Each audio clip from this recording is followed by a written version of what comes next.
সুপ্রিয় দর্শকবৃন্দ, আসসালামু আলাইকুম রহমতুল্লাহি ওয়া বারাকাতুহু। বাংলাদেশ জাতীয়তাবাদী দল বিএনপির ভারপ্রাপ্ত চেয়ারম্যান জনাব তারেক রহমান গতকাল রাতে তার নিজের ভেরিফাইড ফেসবুক পেজে একটি পোস্ট দিয়েছেন। সেখানে তিনি তার ওই পোস্টে তার নিজেকে ব্যঙ্গ করা একটি কার্টুন সেখানে জুড়ে দিয়েছেন। তো কেন তিনি তাকে নিয়ে তৈরি করা কার্টুন এই ফেসবুক পোস্ট করলেন, সেটি নিয়ে দৈনিক প্রথম আলোতে একটি খবর প্রকাশিত হয়েছে। চলুন দেখি আমরা খবরটির বিস্তারিত কী লিখেছে। ফেসবুক পোস্টে নিজের কার্টুন জুড়ে দিয়ে গণমাধ্যমের স্বাধীনতা চাইলেন তারেক রহমান।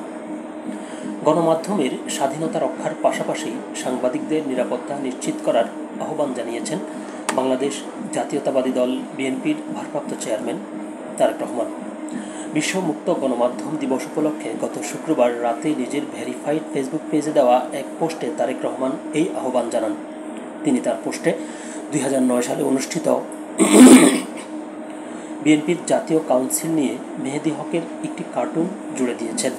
তারেক রহমানের পোস্টে আজ রোববার বেলা 11:30 পর্যন্ত 49,000 রিয়াকশন পড়েছে, শেয়ার হয়েছে 7,400, মন্তব্য পড়েছে 4,500। মন্তব্যে অনেকেই তারেক রহমানের এই পোস্টের প্রশংসা করেছেন। ফেসবুক পোস্টে তারেক রহমান বলেন, এই বিশ্ব মুক্ত গণমাধ্যম দিবসে আসুন আমরা গণমাধ্যমের স্বাধীনতা ও সত্যনিষ্ঠ নৈতিক দায়িত্ববোধের সঙ্গে কাজ করা সাংবাদিকদের সুরক্ষার জন্য ঐক্যবদ্ধ হই। সাংবাদিকেরা গণতন্ত্রের একটি গুরুত্বপূর্ণ স্তম্ভ হিসেবে কাজ করেন। তাদের কাজকে অবশ্যই রক্ষা ও গ্রহণ করতে হবে। কোনোভাবেই দমন বা সেন্সর করা যাবে না।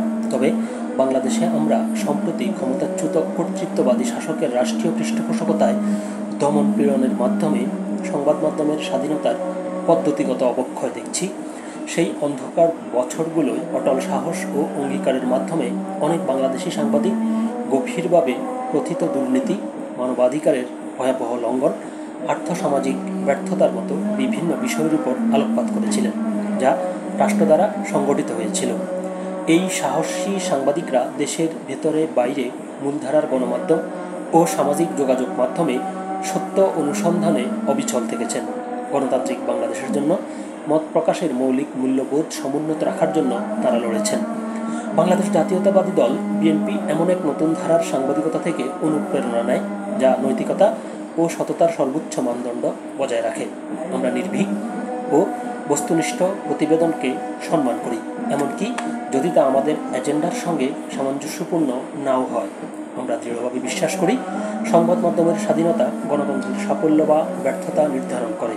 সততা ও বস্তুনিষ্ঠতার সাংবাদিকতা রাজনীতির ঊর্ধ্বে থেকে জনগণের সেবা করে। যদি আমরা একটি শক্তিশালী ও টেকসই গণতন্ত্র পেতে চাই, তাহলে সাংবাদিকতার সততা ও স্বাধীনতা অবশ্যই বজায় রাখতে হবে।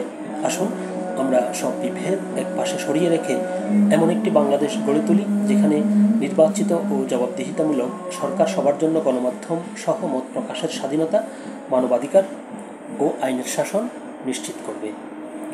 তো এই ছিল জনাব তারেক রহমানের বক্তব্য।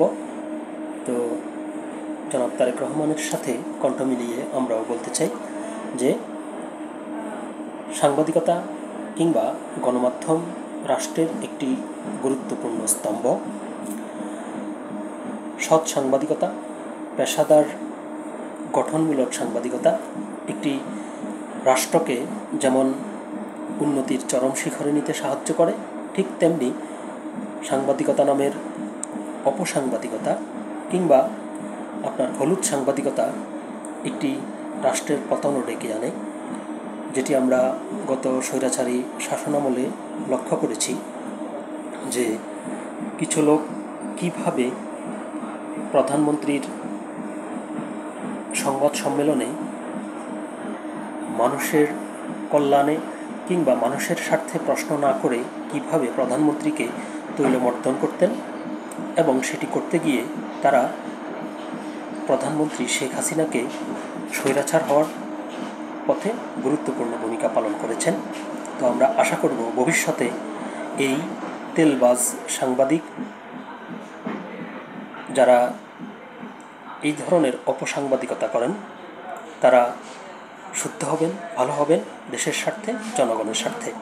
সকলে ভালো থাকবেন, সুস্থ থাকবেন। আল্লাহ হাফেজ।